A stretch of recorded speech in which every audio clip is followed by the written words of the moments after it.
नमस्कार साथियों, एक बार फिर आप सभी का स्वागत है। दीक्षा ऑनलाइन प्रशिक्षण जीवन कौशल के क्रम में अभी तक आपके समक्ष 8 मॉड्यूल की प्रश्नोत्तरी मैं प्रस्तुत कर चुका हूं।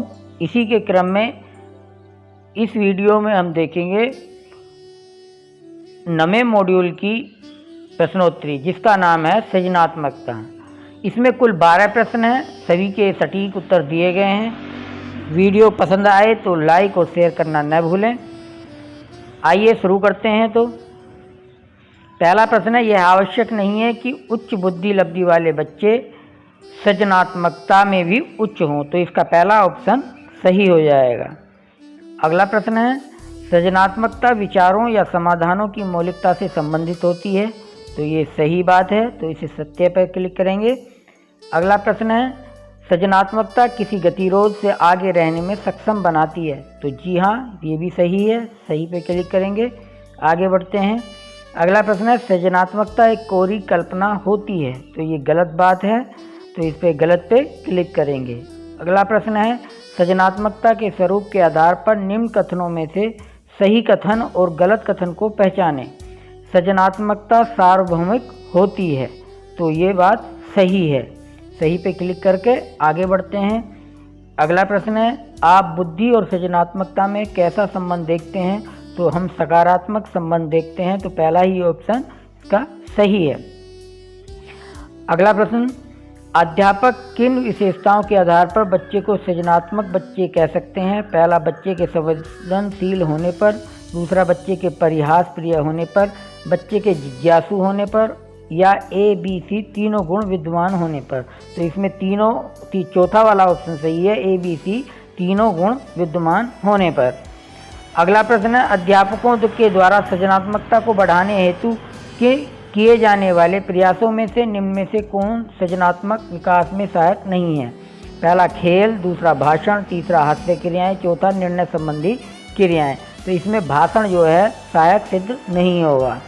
अगला प्रश्न है, एक अध्यापक अपनी कक्षा में सृजनात्मकता के विकास हेतु प्रयत्नशील हैं, इनमें से उनकी कौन सी विधि छात्रों में सृजनात्मकता का विकास करने में सर्वाधिक सहायक होगी? पहला है जटिल व्यवहारात्मक कार्य, दूसरा मस्तिष्क उद्वेलन या ब्रेन स्टॉर्मिंग, तीसरा सहयोगात्मक अधिगम और चौथा वस्तुनिष्ठ प्रश्न।